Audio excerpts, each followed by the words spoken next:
தேவனே, நடப்பதெல்லாம் உண்மையா இல்லாமல் நடப்பதில்லையப்பா. உம்முடைய கிருபைதான் என்னை நடத்தி கொண்டு இருக்கிறது. நான் கவலைப்பட மாட்டேன், நான் கண்ணீர் விட மாட்டேன். என் தேவனாகிய கர்த்தர் நீர் என்னோடு கூட இருக்கிறீர். கவலை என்று சொன்னால் தேவனுக்காக சாட்சியாக வாழ்கிறதிலிருந்து நான் தவறிவிடக்கூடாது. உண்மை உத்தமத்திலிருந்து நான் தவறிவிடக்கூடாது.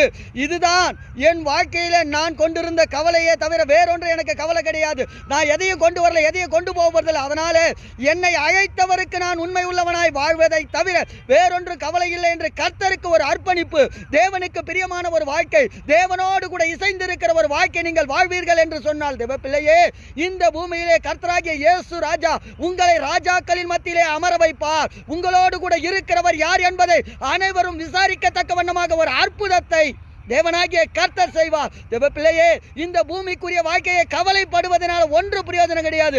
கையை உயர்த்தி சொல்லுங்க, கவலையா, துன்பமா, துயரமா, என்னை என் தேவனை விட்டு ஒரு நாளும் தூரப்படுத்துவதே முடியும்.